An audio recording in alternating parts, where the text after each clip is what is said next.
Bapak Ibu yang dikasihi dan juga yang diberkati oleh Tuhan, tema firman Tuhan kita ini adalah perjumpaan dengan Yesus mengubahkanmu. Jadi sebenarnya Bapak Ibu, manusia ini sebaiknya dan seharusnya mengalami perubahan di dalam kehidupannya. Ya. Manusia sebaiknya terus mengalami pertumbuhan. Pertumbuhan ini tentu yang mau kita masukkan adalah ke arah yang lebih baik, kan begitu. Harus ada perubahan, kira-kira begitu lah dia. Nah, hari ini Bapak Ibu dikasih dan juga yang berkati oleh Tuhan kita Yesus Kristus.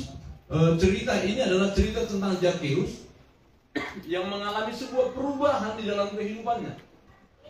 Ya. Kalau kita boleh melihat perikop pembacaan firman Tuhan, sebenarnya si Zakheus ini nggak hanya terlalu jahat kali ini, kira-kira begitu ya. Dia tidak begitu jahat kali, kira-kira begitu. Nah, tetapi hal yang menarik yang bisa kita lihat di sini, dia rindu mengalami sebuah perubahan ya di dalam kehidupannya. Ya. Atau kita katakanlah dulu awalnya dia rindu untuk boleh berjumpa dengan Yesus. Dan disitulah letak persoalan perubahan yang dialaminya, bahwa ketika dia bertemu dengan Yesus terjadi sebuah perubahan. Jadi apa yang mau kita ambil kesimpulannya Bapak Ibu? Ketika engkau dapat bertemu dengan Tuhan, engkau bertemu dengan Tuhan, maka hidupmu akan berubah. Amin. Tak bertemu Tuhan, tak berubah itu, gitu loh. Ya kan? Kenapa bisa begitu? Ini merupakan sebuah konsep keyakinan Bapak Ibu. Ya. Keyakinan ini adalah sebuah hal yang harus dimiliki bagi setiap orang yang percaya. Dan ini didapati dan juga yang dimiliki oleh Zakheus. Ya kan? Ketika dia melihat Yesus, ada sebuah keyakinan dalam dirinya. Jadi bukan hanya sekedar cerita lagi. Ya kan? Kalau cerita lagi Bapak Ibu, wah katanya Yesus itu baik. Wah katanya Yesus itu penuh dengan kemurahan, penuh dengan mujizat, penuh dengan begini. Kan begitu ini sekarang. Itunya sebenarnya rasa penasaran Zakheus. Itu sebabnya sampai di pala-palainya Bapak Ibu. Ya kan? Kalau kita boleh lihat di sini, Zakheus ini memanjat pohon. Katanya badannya pendek, ya kan? Sampai dia rindu untuk dapat melihat Yesus, di pala-palainya memanjat pohon. Bapak Ibu, seorang kepala pemungut cukai memanjat pohon. Gak usahlah dulu kepala pemungut cukai. Sempat polisi aja kita tengok manjat pohon, udah agak aneh itu. Ya kan? Nah, udah agak aneh itu. Iya kan? Nah ini posisinya lumayan agak tinggi nih Bapak Ibu. Kepala pemungut cukai, bukan anggota pemungut cukai, bukan Bapak Ibu. Dia kepalanya, dia bosnya. Iya kan? Dia kepalanya dan dia memanjat pohon hanya untuk melihat Yesus. Iya kan? Apa yang mau kita lihat di sini Bapak Ibu, bahwa ternyata ya, ketika itu terjadi, ada sebuah manifestasi ataupun sebuah perubahan yang besar-besaran yang dialami oleh Zakheus. Karena apa dia mengalaminya? Karena dia melihat, bertemu langsung dengan Yesus. Ini hal yang menarik yang mau saya katakan Bapak Ibu. Ya. Kalau engkau tidak mengalami pertemuan secara pribadi dengan Tuhan, tidak akan ada perubahan Bapak Ibu. Yang ada akan ada rasa kekhawatiran. Yang ada akan rasa tidak cukup. Yang ada akan rasa yang nggak bisa. Kan kira-kira begitu. Ini yang terjadi Bapak Ibu. Kenapa? Yang dibutuhkan oleh manusia sejatinya Bapak Ibu adalah rasa tenang. Ya kan? Kalau filosofi orang Batak, ugu pemasari, arian membotari, lau pasti kolahon geleki katanya. Dikejarnya anak-anaknya Bapak Ibu untuk kerja supaya bisa menyekolahkan anaknya, katanya. Ya kan? Anggaplah itu sebuah yang betul. Dia kerja supaya anaknya bisa sekolah. Ya kan? Puji Tuhan. Tapi Bapak Ibu, kenapa dia mau menyekolahkan anaknya tinggi-tinggi? Kan itu pertanyaannya. Supaya apa? Supaya dia nanti nggak menyusahkan gitu loh. Supaya dia nanti sudah bisa mandiri. Kenapa bisa begitu? Itulah yang dicari oleh manusia. Ada ketenangan di dalam dirinya. Ya kan? Ada sebuah hal yang menurut dia, metode yang dilakukan itu adalah sebuah kepastian. Kalau ku bikin begini, pasti tenanglah anakku. Nggak capek lagi kayak aku ini, katanya kan kira-kira begitu ini. Tapi pertanyaannya dan kenyataannya apakah sama, aku pun nggak tahu. Dan begitu. Yang saya mau maksudkan ini adalah rumusannya Bapak Ibu adalah kita mau mencari yang disebut namanya ketenangan. Manusia itu mau mencari ketenangan. Manusia itu takut dengan yang ketidakpastian.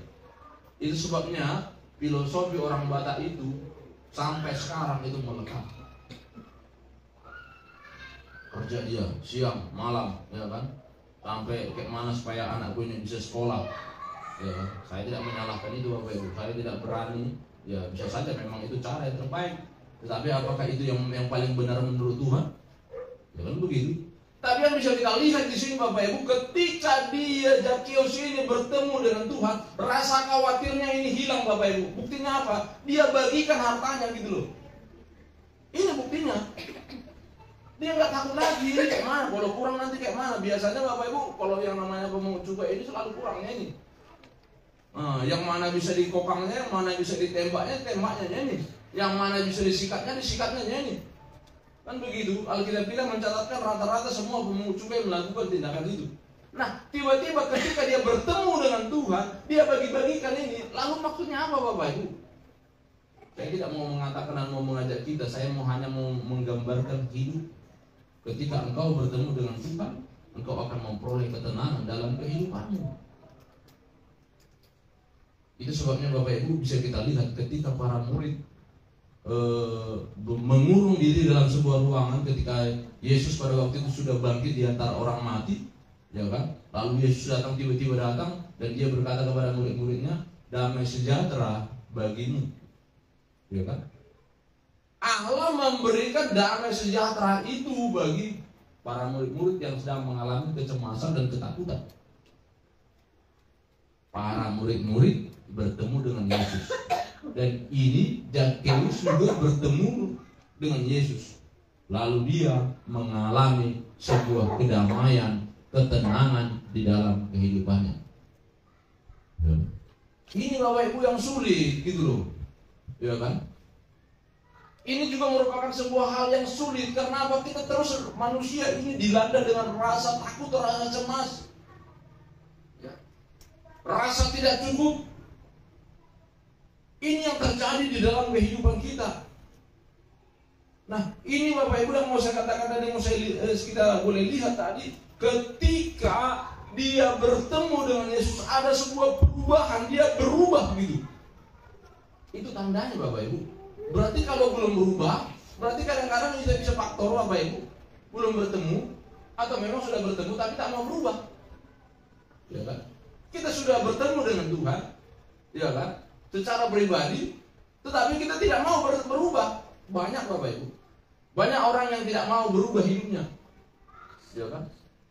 Makanya Bapak Ibu boleh kita ingat kembali firman Tuhan yang boleh saya sampaikan. Manusia ini diibaratkan dan dibagikan Bapak Ibu menjadi dua kelompok, kelompok domba dan kelompok kambing.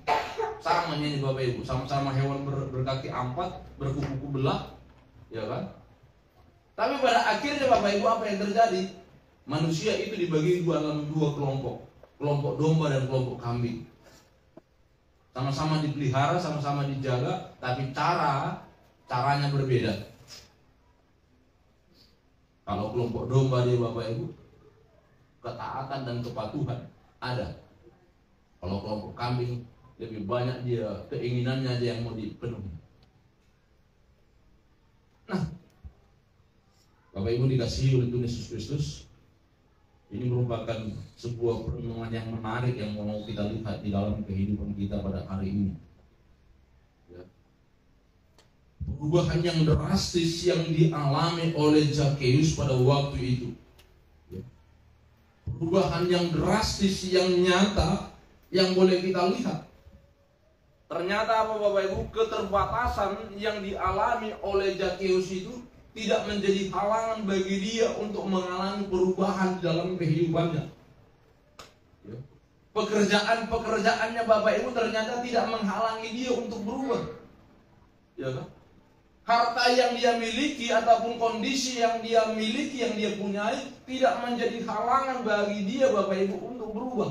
Nah, pada dasarnya Bapak Ibu, berapa banyak sebenarnya orang-orang dan anak-anak Tuhan yang rindu berubah, tetapi dibelenggu Bapak Ibu dengan rasa khawatirnya, dibelenggu dengan rasa takutnya, dibelenggu dengan rasa tidak cukupnya, dibelenggu dia Bapak Ibu.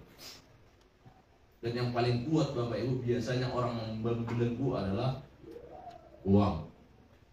Kemudian apa? Hubungan famili. Itu adalah yang sulit untuk dilepaskan. Ya kan? Baru kemudian apa? Jabatan. Nah, Bapak Ibu, apa yang terjadi? Bisa kita lihat di sini, jangan dianggap bahwa ketika Zakheus melakukan itu, dia tidak menghadapi impitan sosial. Orang akan berspekulasi Bapak Ibu dengan cemoohan-cemoohan yang akan dihadapi oleh Zakheus. Wah, sok-sokannya itu apa segala macam. Karena apa? Dia posisinya sangat strategis Bapak Ibu. Ya. Tapi ternyata Bapak Ibu, apa yang mau kita lihat, situasi pekerjaannya tidak menghalangi dia untuk mengalami sebuah perubahan bagi dia. Karena apa? Ada sebuah keyakinan dalam diri dia ketika dia bertemu dengan Tuhan. Ini hal yang menarik Bapak Ibu. Ya. Kalau dalam kehidupan anak-anak Tuhan sekarang ini kan banyak sekali kesulitannya. Untuk mengikuti Tuhan itu banyak tantangannya. Baik pekerjaan, aktivitas, dan lain-lain sebagainya Bapak Ibu. Nah, untuk itu di sini Bapak Ibu, hal yang mau kita lakukan adalah bagaimana kita dapat bertemu dengan Tuhan secara pribadi. Ya kan? Nah, hal ini Bapak Ibu mau kita katakan adalah bertemu Tuhan secara pribadi, bukan mau mati ya, ketemu masuk surga ya kan. Nanti jangan lupa pendeta, aku masih mau hidup 1000 tahun lagi katanya. Kalau udah matinya nanti baru ketemu sama Tuhan katanya. Bukan ketemu Tuhan yang begitu yang saya maksudkan ya kan. Ada sebuah keyakinan dan kepercayaan kita terhadap firman Tuhan. Ada sebuah keyakinan kita terhadap Tuhan ya kan. Kan ini yang dialami oleh Zakheus Bapak Ibu. Keyakinannya ini sebenarnya. Ya. Dia telah mendengar desas-desus, dia telah mendengar cerita-cerita tentang Yesus dari orang-orang. Dia telah mendengar berbagai kisah-kisah yang disampaikan oleh orang, bagaimana dan siapa itu Yesus. Mungkin karena saking penasarannya dia, kayak mana orang, kayak mananya ini kan, kira-kira kayak gitu nih. Saking penasarannya dipanjatnya lah pohon Bapak Ibu. Kan begitu. Dipanjatnya pohon lalu oh kayak gitu ya rupanya. Tidak ada niatnya Bapak Ibu untuk bertemu langsung, nggak ada. Ya. Tetapi bukan dia nggak mau ketemu, maunya dia ketemu. Dia cari tanya Yesus, ya kan? Tapi kalau untuk bertemu secara langsung Bapak Ibu nggak ada. Tapi yang mau kita katakan di sini adalah bahwa Zakheus itu berencana. Ada rencananya untuk dapat bertemu dengan Tuhan. Itulah awal mulanya Bapak Ibu. Kalau dalam kehidupan kita pun tidak ada rencana untuk bertemu secara pribadi dengan Tuhan, ini menjadi sebuah kesulitan bagi kita Bapak Ibu untuk mengalami perubahan. Kita hanya nggak ada rencana gitu loh. Ya kan? Kayak mana pula mau bisa ketemu, rencana aja nggak ada. Kalau Zakheus ini Bapak Ibu memang dia rencanakan. Karena apa? Dia mendengar tentang siapa Yesus, lalu dia rencanakan itu. Ya kan? Nah, apa yang mau kita katakan? Lalu kalau kita ingin mengalami sebuah perubahan, berarti rencanakanlah dulu itu dalam kehidupan kita Bapak Ibu. Kalau memang kehidupanmu ingin diberkati, ada sebuah ketenangan, ada sebuah kedamaian, dan ada sebuah kepastian di dalam kehidupanmu, maka rencanakanlah dulu itu. Kan gitu. Direncanakanlah itu dulu, digumulkan dan didoakan. Itu yang mau kita maksud tadi Bapak Ibu dengan direncanakan. Ya. Tuhan, aku ingin mengenalmu. Tuhan, aku ingin mengenalmu jauh lebih dalam lagi. Kan begitu. Berarti ini mau mengindikasikan bahwa ternyata ada sebuah keinginan kita untuk mengenal Tuhan Bapak Ibu. Maka gumulkanlah itu, maka doakanlah itu. Ya kan? Sebab firman Tuhan berkata Bapak Ibu, ya. Yeremia 29 ayat 12, dan apabila kamu berseru dan datang untuk berdoa kepadaku, maka aku akan mendengarkan kamu. Apabila kamu mencari aku, kamu akan menemukan aku. Apabila kamu menanyakan aku dengan segenap hati. Jadi Bapak Ibu, ternyata Tuhan itu bukan Tuhan yang jauh, ya kan? Jadi kita harus paham dulu itu. Tuhan itu bukan Tuhan yang jauh. Tuhan itu adalah Tuhan yang dekat. Tapi kalau tak dipanggil, tak diserukan, dia tak datang. Bukan tak ditengoknya kita, tapi itulah pengenalan dan pemahaman kita tentang Tuhan. Ya, yang kemudian Bapak Ibu, apa yang dialami dan juga yang dikerjakan oleh Zakheus, ya kan? Dia mendengar, Bapak Ibu, berita-berita, cerita-cerita tentang Yesus. Makanya dia tadi penasaran, kan begitu? Dia mendengar dan dia, ini gimana nih ya? Saya yakin dan percaya Bapak Ibu, Zakheus ini tidak hanya satu atau dua orang yang ditanyai tentang Yesus, tentang karya-karyanya, ya kan? Tidak hanya satu dua orang yang dia tanya bagaimana Yesus dapat menyembuhkan orang yang sakit. Tidak hanya satu dua orang yang Zakheus ini tanya. Ya. Berarti apa yang mau kita katakan di sini Bapak Ibu? Dia terus menggali dan mencari informasi tentang Yesus itu sendiri. Lalu pada zaman ini Bapak Ibu, siapa yang mau kita gali? Ya kan? Maka membaca firman Tuhan ini menjadi sebuah cara dan sebuah jalan Bapak Ibu, untuk kita mau mencari dan mau menggali tentang siapa itu Tuhan. Ya kan? Maka Bapak Ibu, ini menjadi sebuah anjuran dan saran. Setiap ada event-event ibadah, KKR, apa segala macam, itu adalah sarana Bapak Ibu untuk kita boleh mengenal Tuhan.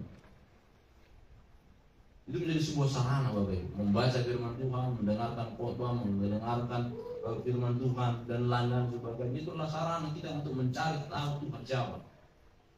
Coba itulah yang dilakukan oleh Zakheus Bapak Ibu, lalu hidupnya mengalami sebuah kepastian Bapak Ibu. Dia tidak lagi khawatir, dia tidak lagi takut Bapak Ibu. Bisa kita lihat dengan sebuah keberanian dia berkata, semua hartaku ini setengahnya akan kubagikan. Kalau ada orang yang kurugikan, ku kembalikan, katanya.